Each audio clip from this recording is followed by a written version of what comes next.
Sir ये बताइए 2024 में कौन आ रहा है? मैं सर नहीं हूँ भाई, मैं बहुत छोटा सा नागरिक हूँ, ठीक है। आप ही सर हो हमारे लिए। 2024 में कौन आएगा, देखो पता सबको है कि कौन आएगा, लेकिन वो आना नहीं चाहिए। वो आना नहीं चाहिए? बिल्कुल।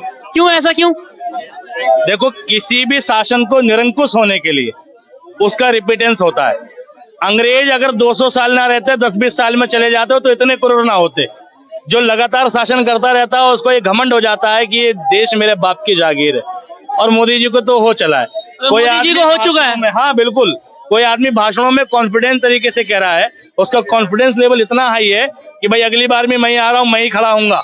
मोदी जी ने ये भी प्लान बना लिया कि आगे भी हम ऐसे ऐसे करेंगे, उनका प्लान पूरा तैयार है। लोकतंत्र के लिए घातक है। किसी भी डेमोक्रेटिक सिस्टम में, हमने पढ़ा था लोकतंत्र में, कि शासन की अंतिम शक्ति जनता के हाथ में, जनता से बड़ा कोई नहीं होता। अगर कोई नेता दम भर रहा है तो वो जनता से ऊपर होने की बात कर रहा है।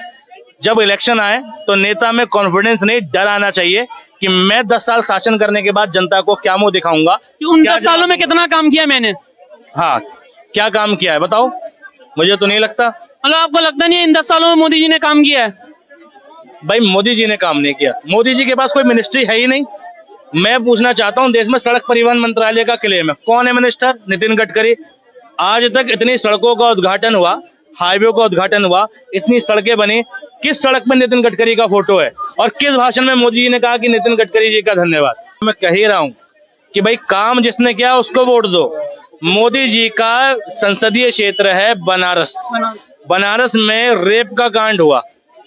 बनारस हिंदू यूनिवर्सिटी में 3 लड़के बीजेपी के कार्यकर्ता, उन्होंने बलात्कार किया, उनको महीनों लग गए पुलिस को ढूंढने पर, उनके घर पे बुलडोजर नहीं चला।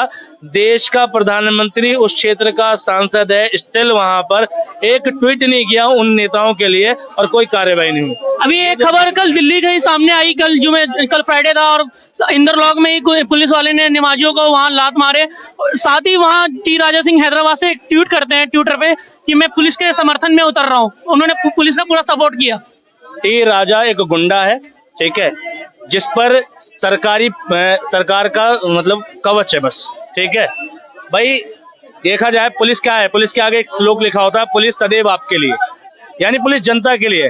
लेकिन आज तक मैं गारंटी के साथ कह सकता हूँ, भारत के किसी भी राज्य में, देश के किसी भी आम नागरिक को पुलिस को देखकर कॉन्फिडेंस नहीं आता कि मेरी रक्षा के लिए खड़ा है।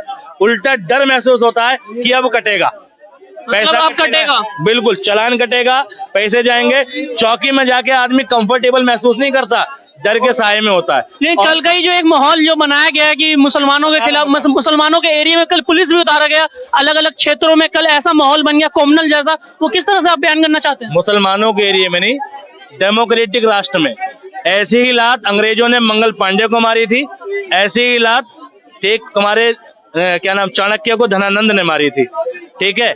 तो जब जब कोई पुलिस वाला ऐसा कांड करता है तो अंग्रेजी शासन की याद आती है, तानाशाही की याद आती है, हिटलर शाही की याद आती है, और कुछ नहीं।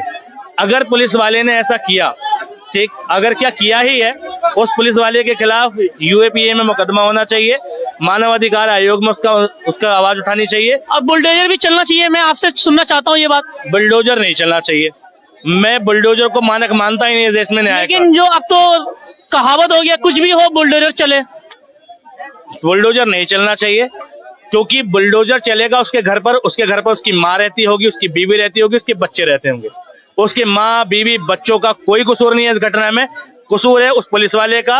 उस पुलिस वाले की वर्दी जानी चाहिए, ठीक, और प्लस में उसको सजा मिलनी चाहिए। लेकिन फिर यूपी में ही ऐसा क्यों होता है कि सारे बुलडोजर यूपी में ही चलते हैं? यूपी में कुछ एक बंदी की सजा सारे परिवारों को क्यों दी जाए? सिर्फ यूपी में बीजेपी का अगर आप दामन थाम लो तो बुलडोजर आपके यहाँ भी नहीं चलेगा, ठीक है। क्राइम करने के लिए, ठीक है, बीजेपी का सदस्य होना जरूरी है, यानी क्राइम करने का लाइसेंस है भारतीय जनता पार्टी। और अभी जो लखीमपुर खीरी में जो भी बीजेपी की जो सांसद की जो टिकट भी बंटवारा हुआ, उसमें उन्होंने सिटिंग सांसद को फिर टिकट दिया है, अब वो भी जो उनके बेटे ने किसानों पे गाड़ियां चलाई थी।